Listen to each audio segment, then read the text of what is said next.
lots of people need to be convinced that sustainability is important, that it actually makes good business sense.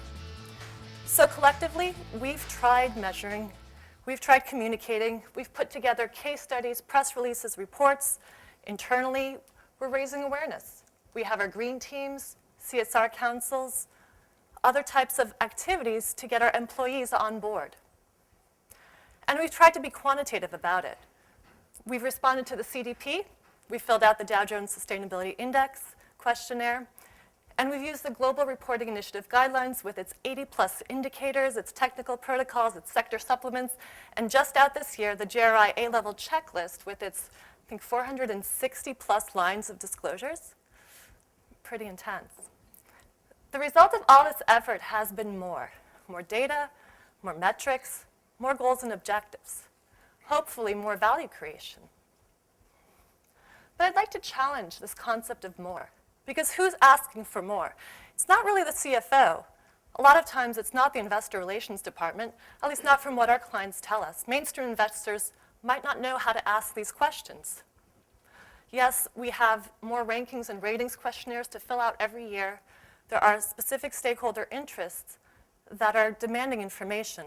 But is it the enterprise risk managers? Is it the strategic planners who are asking for more? Perhaps. At least, that's been the case up till now. At Framework, we've been working with companies to help define their sustainability trajectory to become more sustainable organizations for approximately 10 years now. And most of the time, we've worked with people like yourselves, corporate responsibility practitioners, sustainability managers, environmental health and safety professionals, communications directors. I'd like to tell you about something new, something that we've just been seeing over the past year or two in our practice. All of a sudden, there's new people in the room. We're talking to those enterprise risk managers. We're talking to those strategic planners and investor relations personnel. We're even talking to general counsel, and not just because they want to delete something from our report. Sometimes we even get to talk to the CEOs. And there's a new sense of urgency and purpose, because all of a sudden, it's not about just more. It's about more in a way that matters. It's about more in context. More starts to become not just another data dump. It starts to become more about things that are truly relevant for the company's business success and for its stakeholders. So what's changed? What's changed is that businesses are now shifting into a period where they're using the tool of materiality analysis, which has been around in the financial world for a while, to help define their key sustainability issues. They're focusing in and cutting through the clutter using this tool, which helps companies to evaluate the magnitude and extent of particular sustainability issues and their impact on the organization.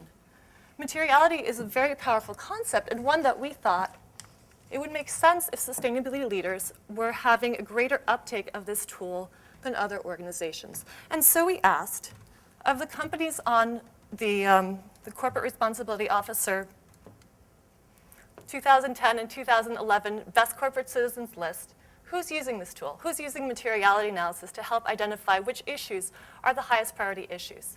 How are these results being applied? Are we actually seeing that once a company conducts a materiality assessment, are they setting strategy? Are they disclosing against material issues? And finally, kind of an interesting concept to look at when you think about the trend towards more integrated reporting is the integration of sustainability issues, making it over into the 10K financial filings. What we found was interesting. If I can show you the slide. Of the 2 years, we saw a slight increase from 43 companies to 51 companies from the 2010 to the 2011 lists. That's an 18% increase, good progress, could afford to see more. Of those companies, however, that were conducting materiality analysis, many more were actually applying the results, 63% more from last year to this year. That's pretty significant. We also looked at whether material issues were transferring over to financial filings. And what we saw in 2010 is that about approximately 28% of companies were to some degree talking about issues that you wouldn't normally find in 10Ks, but there they were. This year, we've seen a shift to 36% of the companies on these lists talking about sustainability issues in their 10Ks. Companies like Coca-Cola, Weyerhaeuser, Intel, Campbell's Soup, Freeport-McMoran, They're telling their investors directly, through language that investors understand, that water scarcity can make or break a business, that human rights and labor issues require significant investment, and that sustainability is part of the strategic orientation of the company. We also wanted to see whether companies who were applying the GRI guidelines were more likely than those who were not to be taking up materiality analysis. We would expect to see this, considering that materiality is one of the 10 GRI reporting principles, and it's actually part of, I think, indicator 3.5, where you're trying to tell readers how you set the boundaries for your reporting. We're a little bit disappointed in these findings because across the board, regardless of your application level, only about 60% of the companies on the CR 100 best lists were actually conducting materiality analysis. We thought we'd see more. We thought we'd see more, especially among A-level reporters. One good thing we did see, and it's not reflected in this chart, but you can download the full results on our website, the address is there, is that 100% of companies who were seeking external assurance, that plus, GRI application level A plus B plus, 100% of those companies were conducting materiality. So that's a positive step forward. Finally, we wanted to know whether companies who were using materiality analysis were somehow ranked higher on the CR lists. And we didn't find any correlation there. That, I think, is reflective of the fact of how ratings and rankings are currently assessed. Materiality isn't really taken into account. So even if a company has done the work, the strategic work of assessing its material issues, that's neither rewarded nor penalized within our ratings or ranking systems. I'm hoping to see some change within them.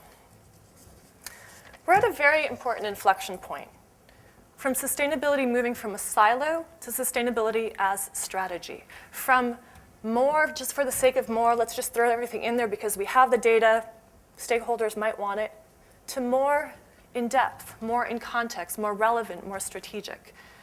Materiality opens the door. It opens the door to conversations with internal participants who might not have spoken the language before, who might not know this whole word soup of corporate responsibility, citizenship, sustainability, and instead they know the language of competitive advantage, of market share, of brand value.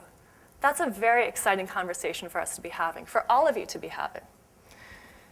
We'll be posting the full results of our research on our website today. They're downloadable. Please feel free to use them, share them. What we also would like to do is to have you commit to share some of your perspectives, your experiences as corporate practitioners, as to how your organization is becoming more strategic about sustainability, about moving it from that silo mentality to a strategic business perspective.